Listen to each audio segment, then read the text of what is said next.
আজ আমরা দেখতে চলেছি একটি হাই স্কুল হরর মুভি।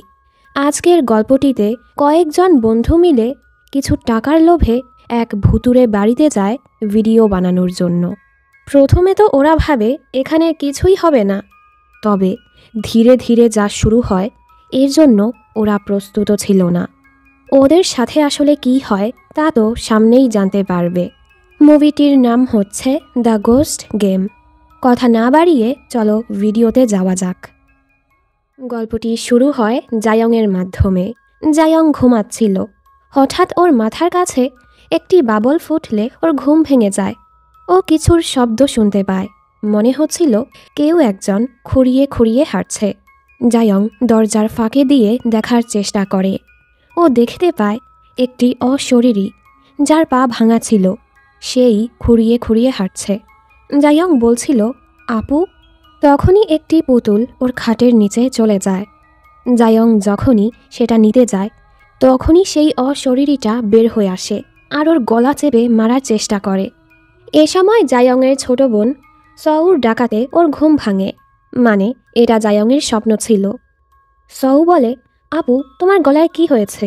দেখা যায় জায়ংয়ের নখেও রক্ত লেগেছিল, যেটা খুবই অদ্ভুত।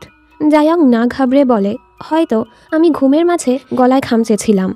সউ জলদি ওর জন্য ব্যান্ডেজ আনতে যায়। এরপর জায়ং ওর ছোটবেলার কিছু ছবি দেখছিল আর ওর মনটা খুবই খারাপ হয়।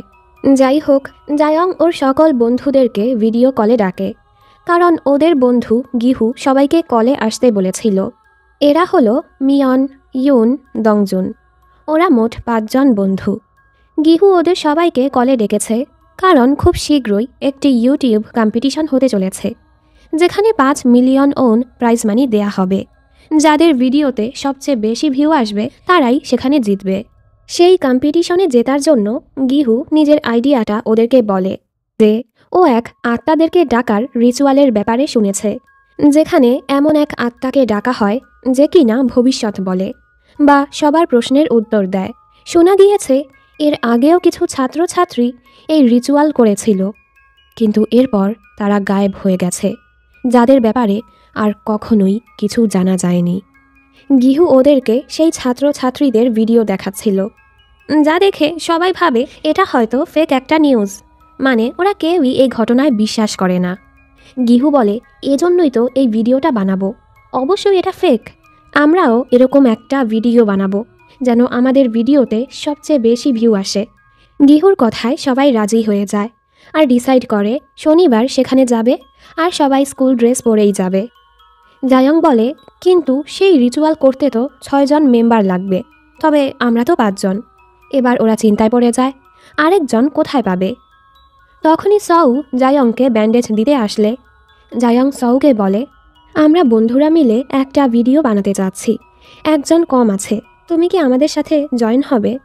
সউ ওর বোনকে খুবই ভালোবাসে, তাই ওর বোনের কথায় খুশি খুশি রাজি হয়ে যায়। জিহু বলে, সউ ওনা জায়ংয়ের সৎ মায়ের মেয়ে। দংজুন ওকে চুপ করায়। মানে সউ জায়ংয়ের সৎ বোন। এবার ওরা তো 6 জন হয়ে গেছে, তো ওরা খুশি। দেখতে দেখতে শনিবার দিন চলে আসে। সেখানে যাওয়ার সময় জায়ং একটি ব্রেসলেট নিয়ে নেয়, যা দেখে ওর মনটা খারাপ হয়ে যায়। এর কারণটা সামনেই জানতে পারবো। এরপর ওরা ওই ভুতুরে বাড়িতে যাওয়ার জন্য সবাই একত্রিত হয়। সবাই তো খুবই খুশি ছিল। মেমোরিজ রাখার জন্য সবাই ভিডিও বানাচ্ছিল, ছবি নিচ্ছিল। হঠাৎ রাস্তার পাশের আয়নায় জায়ং আবারও সেই ছোট মেয়েটার আত্মাটাকে দেখতে পায়। ও ঘাবড়ে যায়, তবে ও কাউকেই কিছু বলে না। যাই হোক, ওরা ওদের গন্তব্যে পৌঁছানোর জন্য আবারও এক ট্রেনে উঠে। সবাই খুবই মজা করছিল। সেই লোকেশনে পৌঁছাতে পৌঁছাতে রাত হয়ে যায়, তবে ওরা বুঝতে পারছিল না কোনটা আসলে সেই বিল্ডিং। তখনই একটা বাবল এসে জায়ংয়ের মাথায় ফোটে, আর ও সামনের বিল্ডিংটার দিকে এক নজরে তাকিয়েছিল। গিহু বলে, হ্যাঁ এটাই সেই বিল্ডিং। সবাই এরপর সেই বিল্ডিংয়ের ভেতরে ঢুকে পড়ে। সবাই কিছুটা ভয়ও পাচ্ছিল, কারণ মনে হচ্ছিল বিল্ডিংটা খুবই পুরনো, এক্ষুনি ভেঙে পড়বে। তখনই ওরা দেয়ালে একটা সাইন দেখে, যেটাতে সেই রিচুয়ালের সাইনটাই ছিল। এতে ওরা বুঝতে পারে ওরা ঠিক জায়গাতেই এসেছে। জায়ং এক নজরে সেই সাইনটাকেই দেখে যাচ্ছিল। দংজুন এসে ওকে নিয়ে যায়। সামনেই ওরা এক বন্ধ রুম খুঁজে পায়, যেটা খুলতেই খুবই বাজে গন্ধ আসছিল। ইয়ন আর মিয়ন বলছিল এখানে ভিডিওটা শ্যুট না করতে অন্য কোথাও যেতে। ওরা কিছুটা ভয় পাচ্ছিল। গিহু তো রেগে যায়, এত কষ্ট করে এখানে এসেছি, আর এর থেকে ভালো জায়গা আর কোথাও পাবো না। জায়ং বলে, হ্যাঁ গিহু ঠিকই বলছে, আমরা তো এত দূর চলেই এসেছি, তাই চলো ভিডিওটা শ্যুট করেই ফিরে যাই। এজন্য সবাই ভেতরে ঢুকে। রুমটার ভেতরেই চারোদিকে কিছু খাম্বা ছিল, যেগুলোতে চেইন বাঁধা ছিল, আর মাঝখানে একটা কূপ ছিল, যেখানের পানি একদম কুচকুচে কালো। গিহু বলে, এই পানি আমরা রিচুয়ালে ব্যবহার করব। ওরা জিজ্ঞেস করে, এই পানিতে আসলে কি আছে? গিহু বলে, আত্মা। অতীতে জাপান যখন কোরিয়া দখল করেছিল, তখন উত্তর অঞ্চলের সকল পানি এই জলাধারে প্রক্রিয়াজাত করা হতো। এর ফলে পানির সকল আত্মারা এখানে এসে আটকে গেছে। এখানের সকল পানি শুকিয়ে গেছে, শুধু এই কালো পানিটুকুই এত বছর ধরে আটকে আছে। এই কালো পানিটুকু ওই আত্মাদেরকে আটকে রেখেছে। এর ফলে ওই আত্মাগুলো এখান থেকে যেতেও পারছে না। কূপটা কিন্তু বেশি গভীর না। সবাই মনোযোগ সহকারে গিহুর কথাগুলো শুনছিল। গিহু এক আর্টিকেলে এসব পড়েছে। সও তো খুবই ভয় পাচ্ছিল, এগুলো কি সত্যি? গিহু বলে, হ্যাঁ, এখানের একজনের থেকেও আমি এসব শুনেছি। ওর কথা শুনে মিয়ন বলে, এসব কিছু ফালতু কথা। গিহু তো রেগে যায়, তুই বারবার আমাকে কেন খোঁচা মারছিস? আমিও জানি এসব কিছু সত্য না, আমি শুধু একটা ভালো ভিডিও বানানোর চেষ্টা করছি। দংজুন ওদের ঝগড়া থামায়, আরে ভিডিওতে আমাদের এমন একজনকেও লাগবে যে এসবে বিশ্বাস করবে না, তাই ঝগড়া করিস না। যাই হোক, এরপর আবারও ওরা ভিডিও শ্যুট করার জন্য সব কিছু রেডি করতে থাকে। গিহু তো ভিডিওটাকে আরও উপরের লেভেলে নিয়ে যেতে চাচ্ছিল, এজন্য ও 2 বোতল ভরে গরুর রক্ত নিয়ে এসেছে, আর ইয়ুনকে বলে ভিডিওটা শুরু করতে। হঠাৎ গিহু নিজের হাত কেটে নিজের রক্ত গরুর রক্তের সাথে মেশাতে থাকে। এমনটা করলে নাকি সবচেয়ে ভয়ঙ্কর আত্মাকে ডাকা যায়। ওর এমন পাগলামি দেখে সবাই অবাক, পাগল হয়েছিস তুই? নিজের হাত কেন কাটলি? ক্যামেরাটা অফ করে গিহু বলে, আরে আমি আমার হাত কাটবো কেন, এটা তো নাটক ছিল, যেন সব কিছু রিয়েল লাগে। এরপর ওরা সেই রক্তটার মাধ্যমে কুয়োটার চারপাশে একটি প্যান্টাগ্রাম বানায়, যেটা দেখতে অনেকটা তারার মতো। জায়ং ওই ব্রেসলেটটাই দেখছিল, আর সবাইকে বলে, আমরা যদি সত্যি সত্যি আত্মাটাকে ডাকার রিচুয়ালটা করি তাহলে কেমন হবে, চলো আমরা এটা সত্যিই করি। সবাই একটু ইতস্তত বোধ করছিল। গিহু বলে, এটা যদি সত্যি হয় আমাদের ভিডিও নেক্সট লেভেলে যাবে। সবাই চুপ করেছিল। সও তো ওর বোনের জন্য রাজি হয়ে যায়। এবার সবাই রাজি হয়। গিহু বলে, ভ্যাসেল কে হবে? ভ্যাসেলের মানে হলো তার মুখ কাগজ দিয়ে ঢেকে দেয়া হবে, আর তাকে সেই কূপের কালো পানিতে দাঁড়াতে হবে, আর তার উপরই ওই আত্মাটা ভর করবে। সবাই তো চুপ হয়ে যায়, কিছুটা হলেও ভয় পাচ্ছিল। সও বলে, আমি করব। ও ওর বোনের জন্যই সব কিছুতে রাজি হচ্ছিল। এর মাঝে জায়ং সত্যি সত্যি নিজের হাত কেটে ওই রক্তের সাথে মিশিয়ে দেয়, যা দেখে সবাই অবাক। যাই হোক, গিহু সবাইকে একটি করে কাগজ দেয়, যেখানে ওরা নিজেদের প্রশ্ন লিখবে। সবাই ওই কাগজে নিজেদের প্রশ্ন লিখতে থাকে। জায়ং লিখেছে, আমি কি আবারও আমার বোনকে দেখতে পাবো? হয়তো ওর বড় বোনের সাথে কিছু হয়েছে। ওর সৎ বোন সউ এটা খেয়াল করে। জায়ং বলে, তুমি যদি এটা না করতে চাও তাহলে থামতে পারো। সউ বলে, না না, আমি করব। জায়ং ওর কাছে থাকা ব্রেসলেটটা সউর পায়ে পরিয়ে দেয়। সউ বলে, তুমি এটা আমাকে কেন দিচ্ছ? এটা তো তোমার খুবই প্রিয়। তবে ও খুশিও হয় যে ওর বড় বোন এই প্রথম ওকে কিছু উপহার দিল। এবার সবাই ওই কুয়ো থেকে বাটিতে করে পানি নেয়, আর পেন্টাগ্রামের 5 কোণায় 5 জন সেই পানি ভর্তি বাটি নিয়ে বসে পড়ে, আর সেখানে নিজেদের প্রশ্নের কাগজটা উল্টো করে রাখে। গিহু সউর মুখটা ঢেকে ওকে সেই কুয়োর পানিতে দাঁড় করায়। সউর ভেতরে আত্মাটা ভর করবে, আর ওই আত্মাটাই ওদের সবার প্রশ্নের উত্তর দিবে। গিহু সবাইকে বলে, রিচুয়াল শেষে ব্যাগটা সরানোর আগে বলতে হবে, দয়া করে এবার এখান থেকে চলে যাও। এটা 3 বার বলতে হবে। এবার সবাই আত্মাকে ডাকার রিচুয়াল শুরু করে। সবাই একসাথে বলতে থাকে, দরজা খুলে গেছে, দরজা খুলে গেছে। এবার আসো, এবার আসো। গিহু এসব কিছু রেকর্ড করছিল। প্রথমে তো কিছুই হচ্ছিল না। হঠাৎ জায়াং ওর বোনের মাথার উপরে একটি বাবল দেখে। এর সাথেই সাউ পজেসড হয়ে যায় আর নিজের চোখের থেকে কাগজটা ছিঁড়ে ফেলে। আমরা দেখি ওর চোখ পুরো কালো হয়ে গেছে। সবাই তো এবার ঘাবড়ে যায়। গিহু এসব কিছু রেকর্ড করছিল। সাউর ভেতরের আত্মাটা ভয়ঙ্কর করে হাসতে থাকে আর ওর হাতটা ঘোরাতে থাকে। ও আঙুলের মাধ্যমে হাওয়াতে লিখে লিখে ওদের সবার প্রশ্নের উত্তর দিচ্ছিল। সবাই সবার প্রশ্নের উত্তর পায়। হঠাৎ আত্মাটা কিছু গুনতে থাকে আর সেই পানি থেকে বের হওয়ার চেষ্টা করে জায়ংয়ের উপর হামলা করার জন্য। তবে সাউর পায়ে যে ব্রেসলেটটা ছিল সেটার কারণে আর পানি থেকে বের হতে পারে না। এর মাঝে এখানের সকল আলো নিভে যায়। অন্ধকারে আমরা দেখতে পাই সেই আত্মাটা খুঁড়িয়ে খুঁড়িয়ে হাঁটছে। আলো আসলে জায়ংও এটা খেয়াল করে। আত্মাটা ঠিক অমন করেই হাঁটছিল যাকে জায়ং স্বপ্নে দেখেছিল। মানে এই আত্মার সাথে জায়ংয়ের নিশ্চয়ই কোনো কানেকশন আছে। সবাই এবার সউকে ধরে আর ওর মুখ থেকে কাগজটা সরাতেই সউ বেহুশ হয়ে যায়। ওরা তো অনেক ভয় পেয়ে যায়। ওরা খেয়াল করে সউর পায়ে অদ্ভুত একটা দাগ হয়ে গেছে। গিহু জলদি এটার ছবি তুলে ভিডিওর ট্রেইলার হিসেবে পোস্ট করে। দংজুন রেগে যায়। এখানে সউর অবস্থা এমন, তুই এখনও ভিডিও নিয়ে পড়ে আছিস। ওরা পুলিশকে কল করতে গিয়ে দেখে ফোনে আর নেটওয়ার্ক পাওয়া যাচ্ছে না। মিয়ন ওর প্রশ্নের জবাব দেখে খুবই ঘাবড়ে যায়। ওরা সবাই সউকে ডাক্তারের কাছে নিয়ে যেতে চাচ্ছিল, কিন্তু কোনোভাবেই দরজাটা খুলতে পারে না। দংজুন দরজাটার হ্যান্ডেলই ভেঙে ফেলে, কিন্তু এরপরও দরজা খুলে না। মানে ওরা এখানে বাজেভাবে ফেসে গেছে। মিয়ন ওদের থেকে একটু দূরে ছিল। হঠাৎ ও কিছু শব্দ শুনতে পায়। ওর উপরই এক খারাপ আত্মা ছিল আর সেটা সোজা ওর মুখ দিয়ে ঢুকে পড়ে। মিয়ন ওর বন্ধুদেরকে সাহায্যের জন্য ডাকতে চাচ্ছিল, কিন্তু ও কোনো কথাই বলতে পারে না। সবাই এবার খেয়াল করে মিয়ন আজবভাবে উপরে তাকিয়ে আছে। এর মাঝে মিয়নও পজেসড হয়ে যায়। ওরা বলে, মিয়ন তুই ঠিক আছিস? মিয়ন খুবই ক্রিপিভাবে হাসতে থাকে আর বলতে থাকে, হ্যাঁ আমি ঠিক আছি। হঠাৎ ও চিল্লিয়ে দরজার কাছে গিয়ে বারবার নিজের মাথাটা দরজার সাথে বাড়ি দিচ্ছিল। ওর মুখ থেকে রক্ত পড়ছিল। দংজুন আর ইউন জলদি গিয়ে ওকে থামায়। মিয়নও পুরো থেমে যায় আর বেসবল ব্যাটটা তুলে বলে, আমাদেরকে এখান থেকে বের হতে হবে। আর বেহুশ সউর দিকে তাকিয়ে বলে, বের হতে হলে ওকে তো মারতেই হবে। সবাই ভয় পাচ্ছিল। গিহু এখনও ভিডিও করেই যাচ্ছিল। মিয়ন দৌড়ে সউকে মারতেই যাচ্ছিল। ওরা চারজন মিলে মিয়নকে থামানোর চেষ্টা করে, কিন্তু এই আত্মাটা ছিল খুবই শক্তিশালী আর ওদের এক ধাক্কায় ফেলে দিয়ে আবারও সউকে মারতেই যাচ্ছিল। তখনই জায়ং সামনে চলে আসে।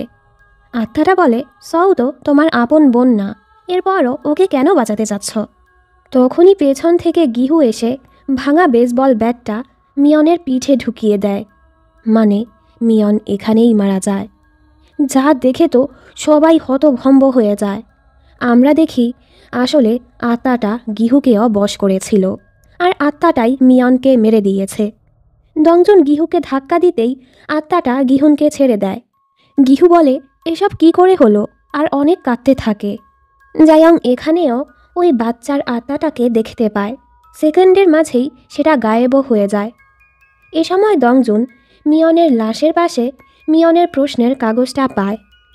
জায়ং গিহুকে বোঝাচ্ছিল, তোর কোনো দোষ নেই, তুই তো সউকে বাঁচাতে যাচ্ছিলি আর অ্যাক্সিডেন্টলি এটা হয়ে গেছে।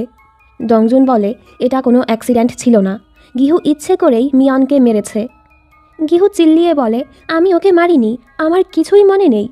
দংজুন মিয়নের প্রশ্নটা দেখায়, যেখানে মিয়ন লিখেছিল, আমি কি গিহুর থেকে বাঁচতে পারবো, যেখানে আত্মাটা উত্তর দিয়েছিল না। এজন্যই মিয়ন উত্তরটা দেখে ভয় পেয়েছিল। ফ্ল্যাশব্যাকের মাধ্যমে আমরা জানতে পারি মিয়নের সাথে ওর রুমমেটের রিলেশন ছিল, যে ছিল ওদের স্কুলের টিচার। একদিন ওরা যখন রোম্যান্স করছিল, গিহু সেটা দেখে ওদের ভিডিও বানিয়ে ফেলেছে। এরপর থেকে গিহু মিয়নকে ব্ল্যাকমেল করত, যেন মিয়ন ওকে পরীক্ষার প্রশ্ন এনে দেয়। একদিন মিয়ন বলেছে, আমি আর এটা করতে পারবো না। গিহু তখন ওকে থ্রেট করেছে, তুই যদি আমাকে প্রশ্ন না এনে দিস তোর এই ভিডিও পোস্ট হয়ে যাবে, সবাই তখন জেনে যাবে তুই টিচারের সাথে রিলেশনে জড়িয়েছিস বলেই ক্লাসে টপ করিস। মিয়ন বলে, তাহলে তুইও বাঁচবি না। আমি জানি এই স্পাই অ্যাকাউন্টটা তোর, যেখানে তুই মানুষের গোপন ভিডিও করে ছাড়িস। মানে মিয়নও গিহুর সিক্রেট জানত। তখন থেকেই ওরা দুজন দুজনকে পছন্দ করতো না। বাহির থেকে এই পুরো ঘটনা দংজুন দেখেছিল। বর্তমানে গিহু বলে, হ্যাঁ আমি মিয়নকে থ্রেট করেছিলাম, তবে আমি ওকে মারিনি। দংজুন বলে, তুই আমাদের সবাইকে এখানে নিয়ে এসেছিস যেন মিয়নকে মারতে পারিস আর আমাদেরকেও ফাঁসাতে পারিস। গিহু বলে, আমি সত্যি কিছু করিনি, ও সময়ের কিছুই আমার মনে নেই। এজন্য ও ফোনের রেকর্ডিংটা চেক করে, যেখানে দেখা যায় যখন গিহু মিয়নকে মারতে গিয়েছিল ও সময় ও খুঁড়িয়ে খুঁড়িয়ে হাঁটছিল। গিহু বলে, দেখ এটা আমি না, আমি তো খুঁড়িয়ে হাঁটি না। ও দৌড়েও দেখায়। এ সময় বেহুশ সউ আজব শব্দ করতে শুরু করে আর এক টানে গিহুকে নিয়ে যেতে থাকে। এ সময় একটা লাইট ভেঙেও গিহুর মুখে এসে পড়ে। সবাই ভয় পেয়ে যায়। এতক্ষণে লাইটও চলে যায়। অন্ধকারে ওরা গিহুকে খুঁজতে থাকে। ওরা রক্তের ফোঁটা ফলো করে সামনে এগোচ্ছিল, যেটা এক দেয়ালের উপরে গিয়ে শেষ হয়েছে, কারণ গিহু এখন পজেসড অবস্থায় উপরে বসেছিল আর একটা চাকু নিয়ে ওদের উপর হাঁপিয়ে পড়ে। দংজুন কোনোভাবে ওকে বেঁধে রাখে। পজেসড গিহু বারবার বলছিল, তোমরা সবাই মরবে। জায়ং ওদের কাছে ক্ষমা চাইতে থাকে। আমার উচিত হয়নি এই রিচুয়ালটা সত্যি সত্যি শুরু করা। দংজুন বলে, এতে তোমার দোষ নেই, আমরা সবাই এতে রাজি হয়েছিলাম। ইউন বলে, এখন আমরা কি করব? তখনই সউর শরীর থেকে একটা বাবল বের হয় আর সউ বমি করতে থাকে। ওরা দৌড়ে সউর কাছে আসে আর দেখে সউর পায়ের ওই দাগটা অনেকটাই হালকা হয়ে গেছে, তবে পুরোটা যায়নি। জায়ং বলে, নিশ্চয়ই আমরা রিচুয়ালে কোনো ভুল করেছি, এজন্যই আত্মাটা এখনও যাচ্ছে না। এবার ওরা রেকর্ডিংটা চেক করে। ভিডিওতে দেখা যায় ওরা যখন রিচুয়ালটা শুরু করেছিল হাজারো আত্মা এখানে ছিল। দেখা যায় ওরা এই রিচুয়ালে একটা নিয়ম ভেঙে ফেলেছে। প্রথমেই ওদের উচিত ছিল উত্তর পেয়ে যাওয়ার সাথে সাথেই লাইন থেকে বের হয়ে যাওয়া, আর যখনই সউর মুখ থেকে কাগজটা সরাবে তখন ওদের বলা উচিত ছিল এবার এখান থেকে চলে যাও, যেটা ওরা বলতে ভুলে গিয়েছে। এজন্য আত্মাটা এখনও যায়নি। জায়ং বলে, আত্মাটাকে তাড়ানোর জন্য আমাদেরকে আবারও রিচুয়ালটা ঠিক করে করতে হবে। রিচুয়ালটা শুরু করতে এখন ওরা মিয়নের লাশটাকে পেন্টাগ্রামের একপাশে রাখে আর গিহুকে একপাশে বসায়। সউর মাথায় আবারও কাগজ দিয়ে ওকে সেই কুয়োতে শুইয়ে দেয়। ওরা তিনজন তিন জায়গায় বসে আবারও সেই রিচুয়াল শুরু করে আর আবারও সেই আত্মাটা সউর উপর ভর করে ওদের উচ্চাভাব আগের মতোই দেয়। যখনই ওরা আত্মাটাকে বলতে যাচ্ছিল এবার তুমি চলে যাও, তখনই আত্মাটা নিজে থেকেই মুখের কাগজটা সরিয়ে ফেলে আর জায়ংয়ের দিকে তাকিয়ে বলে, আমি তোমার বড় বোন। জায়ং তো অনেক ইমোশনাল হয়ে যায়। আপু, আত্মাটা বলে, আমাকে কি যেতেই হবে? জায়ং তো কেঁদেই যাচ্ছিল। দংজুন ওকে বোঝায়, এটা তোমার বোন না, এটা তোমার একটা ভ্রম, জলদি করো, আমাদেরকে এই আত্মাটাকে তাড়াতেই হবে। জায়ং কাঁদতে থাকে। অবশেষে সবাই একসাথে আত্মাটাকে বলতে থাকে, দয়া করে তুমি এখান থেকে চলে যাও। রিচুয়াল শেষ করেই ওরা পেন্টাগ্রাম থেকে মিয়নের লাশ আর গিহুকে সরায়। এরপর ওরাও বের হয়। ওরা ভাবে এবার তাহলে সব ঠিক হয়ে গেছে। হঠাৎ ওরা দেখে ফোনে নেটওয়ার্ক এসেছে। দংজুন জলদি পুলিশকে কল করে আর সাহায্য চায়। তবে আজব বিষয় হলো পুলিশ আগে থেকেই ওর নাম জানে, যদিও ব্যাপারটা অদ্ভুত। এরপরও ওরা পুলিশের আসার অপেক্ষা করতে থাকে। ইউন ফ্লোরে শুয়েছিল, দংজুন আর জায়ং একসাথে বসেছিল। দংজুন বলে, হতে পারে আমরা এখান থেকে বের নাও হতে পারি, তাই আমি তোমাকে কিছু বলতে চাই।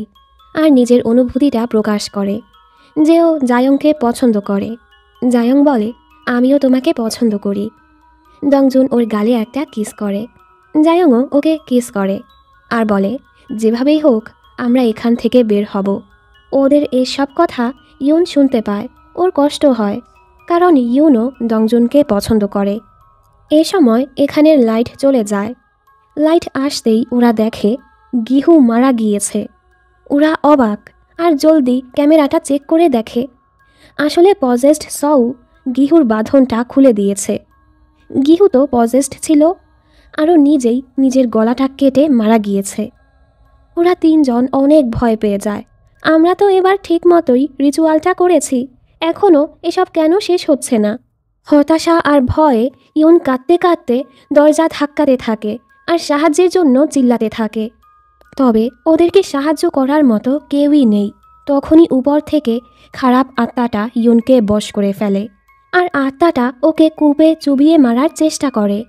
ডংজুন আর জায়ং অনেক কষ্ট করে ওকে পানি থেকে ওঠায়। ইয়ন হুঁশে এসে বলে, কেউ আমাকে পানিতে চুবাচ্ছিল। ওরা বুঝতে পারে না ওরা এখন কি করবে আর কিভাবেই এখান থেকে বের হবে।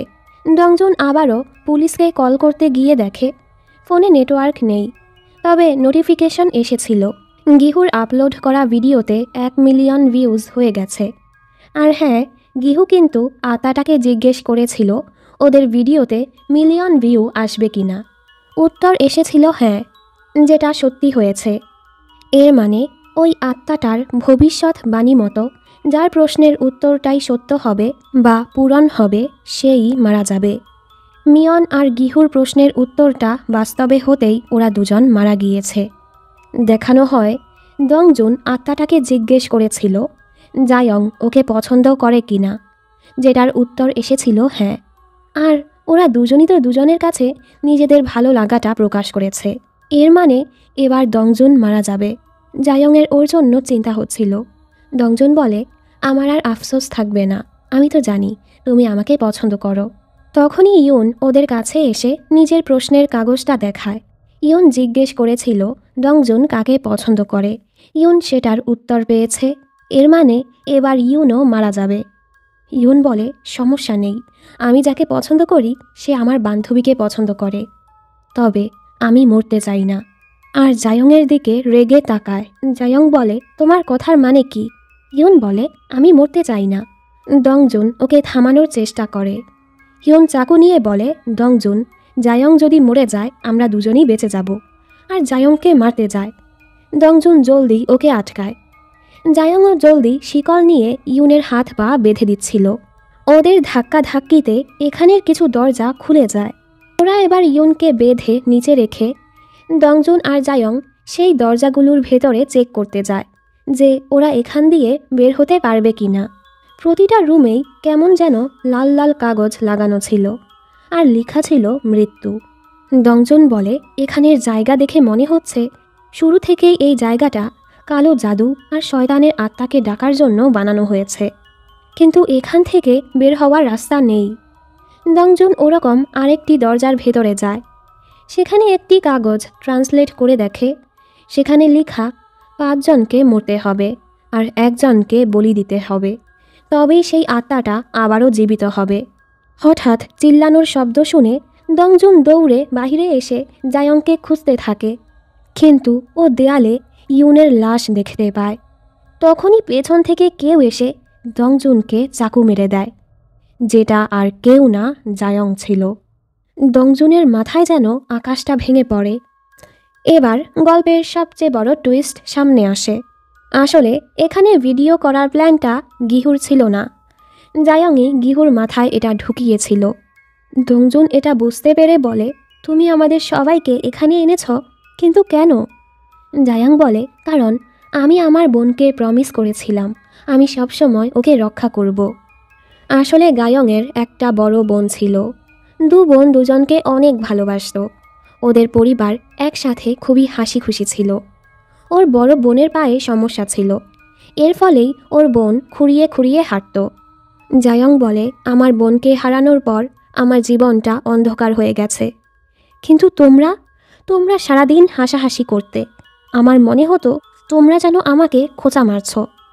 তোমরা সবাই আমাকে বলতে আমার বোনের ব্যাপারে ভুলে যেতে, ভুলে গেলেই নাকি সামনে এগোতে পারবো, এতে নাকি আমি খুশি থাকব। তোমরা সব সময় বোকার মতো বলতে আমি যেন এসব ভুলে যাই। কেন ভুলবো আমি? এজন্যই আমি তোমাদেরকে ঘৃণা করি। ফ্ল্যাশব্যাকে দেখানো হয় ওদের বাবা মা 2 বোনকে বাড়িতে রেখে কাজে যেত। 2 বোন একসাথে খেলাধুলা করত। একদিন ওর বোন ওয়াশরুমের উপর থেকে কিছু নিতে যাচ্ছিল। জায়ং এসে দরজাটা আটকে বলে, আপু আমাকে খোঁজো। তখনই ও কিছু পড়ার শব্দ শুনতে পায়। একটু পর ও ওয়াশরুমে গিয়ে দেখে ওর বড় বোন পিচ্ছিল খেয়ে পড়ে। ওর তো অবস্থা খারাপ। জায়ংও বাচ্চা ছিল, তাইও ঘাবড়ে গেছে, কিছু তো বোঝেও না। যতক্ষণে ওদের বাবা মা বাড়ি ফিরে ওর বোন মারা গিয়েছে। এই ঘটনার পর ওর বাবা মায়ের অনেক ঝগড়া হতো। একটা সময় তাদের ডিভোর্স হয়ে গেছে। কিছু সময় পর ওর বাবা আবারও বিয়ে করে, আর তখনই সৌ আসে। তবে জায়ং কখনোই সৌকে নিজের বোন মানতে পারেনি। জায়ং বলে, আমার কারণে আমাদের হাসি খুশি পরিবারটা ধ্বংস হয়ে গেছে। আমি কিভাবে আবারও খুশি থাকব? তাই আমি উপায় খুঁজছিলাম যেন আমার বড় বোনকে ফিরিয়ে আনতে পারি, আর আমাদের পরিবারটা আবারও একসাথে খুশি থাকে। আমি চাই আমার বোনও খুশি থাকুক। এভাবেই উপায় খুঁজতে খুঁজতে একদিন ও এই রিচুয়ালের ব্যাপারে জানতে পেরেছে যে 5 জনকে বলি দিতে হবে, আর ভেজেলের শরীরে মৃত মানুষের আত্মাটা ঢুকবে।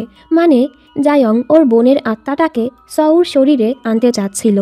এজন্যই ও এসব কিছু প্ল্যান করেছে, আর সৌর সাথেও সম্পর্কটা ঠিক করেছে। আর হ্যাঁ, যেই বাচ্চাটার আত্মাটাকে ও দেখতে পায় সেটা আসলে ওর বড় বোনের আত্মা। ওর বোনের পায়ের ব্রেসলেটটাই ও সৌকে পরিয়ে দিয়েছিল। বর্তমানে জায়ং দংজুনকে বলে, এবার তোমার পালা, তোমাকে তো মরতেই হবে।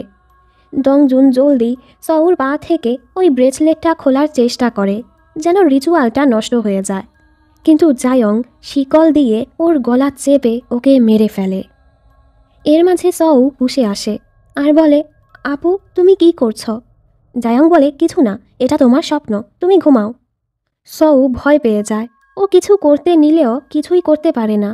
ও শরীরটা নাড়াতেই পারছিল না, আর বলে, আপু তুমি আমার সাথে এমনটা কেন করছো? আমার ভয় হচ্ছে। জায়ং বলে, আমি কেন তোমার বোন হব? মানে ও কখনোই সৌকে বোন মানেনি, আর ওকে আবারও ওই কুয়োতে বেঁধে দেয়। বেচারি অনেক কাঁদতে থাকে, আপু আমার সাথে এমনটা করো না। সৌ তো আত্মাটাকেও জিজ্ঞেস করেছিল ওর বোন ওকে সত্যিকার ভালোবাসে কিনা। জায়ং বলে, তুমি আমাকে ভালোবাসো? সৌ বলে, হ্যাঁ। জায়ং বলে, তাহলে আমাকে খুশি করার জন্য চুপ করে থাকো। ভয় পেও না, আমার বোন শুধু তোমার শরীরটা নিবে। এরপর জায়ং ওর বোনের আত্মাটাকে সৌর শরীরে আনার রিচুয়াল শুরু করে। একটু পর ওর বোনের আত্মাটা সৌর শরীরে চলে আসে। তবে ওর বোন ওকে চিনতে পারছিল না, কারণ যখন ও মারা গিয়েছিল তখন তো ওরা অনেক ছোট ছিল। জায়ং বলে, আপু এটা আমি জায়ং, আমি আসতে অনেক দেরি করে ফেলেছি, আমাকে ক্ষমা করে দাও। ওর বোনের আত্মাটা বলে, জায়ং তুমি এত বড় হয়ে গেছো। জায়ং বলে, আমি তোমাকে অনেক মিস করেছি। ওর বোনের আত্মাটা বলে, আমার মনে আছে আমি ওয়াশরুমে পড়ে গিয়েছিলাম, এখানে কিভাবে আসলাম? জায়ং বলে, আমরা এখন হাসপাতালে আছি, আমি তোমাকে সব কিছু বলবো। প্রথমে আমাদেরকে এখান থেকে বের হতে হবে, আমি তোমাকে রক্ষা করব। জায়ং ওর হাত ধরে নিয়েই যাচ্ছিল, তখনই ও দেখে ওর বন্ধুদের লাশগুলো ওর পা ধরে রেখেছে, আর ওর মাথায় শয়তানের এক চিহ্নও চলে আসে। জায়ং জলদি ওর পা থেকে খোলার চেষ্টা করে, তবে ওর ভেতরে তো শয়তান ঢুকে গিয়েছে। এই সব কিছু শয়তানেরই খেলা ছিল। শয়তান শুধু জায়ংয়ের বোনের আত্মাটাকে ব্যবহার করছিল যেন জায়ং এই ফাঁদে পড়ে আর সবাইকে মেরে দেয়, আর শয়তানটা যেন নরক থেকে মুক্তি হতে পারে। যেহেতু জায়ংয়ের ওর বোনকে দেখার ইচ্ছেটাও পূরণ হয়ে গেছে, শয়তানটা এবার জায়ংকেও মেরে দেয়, আর ওর আত্মাটা এখানেই ফেসে যায়। গল্পটি এখানেই শেষ হয়ে যায়। আসলে জায়ং সবসময় অনুতপ্ত হতো যে ওর কারণেই ওর বোন মারা গিয়েছে, ওদের পরিবারটা ধ্বংস হয়ে গেছে, যার কারণে জায়ং কখনোই নিজেকে ক্ষমা করতে পারেনি। এর ফলে ও শয়তানের ফাঁদে পড়ল, যেগুলো কখনোই ভালো কিছু ডেকে আনে না। এতে করে ও নিজের বন্ধুদের মেরে ফেলল, এমনকি যে বোনটা ওকে এতটা ভালোবাসত তাকেও মেরে ফেলল। গল্পটা দেখে খুবই খারাপ লেগেছে। তোমাদের কাছে কেমন লাগলো তা অবশ্যই কমেন্ট করে জানিও।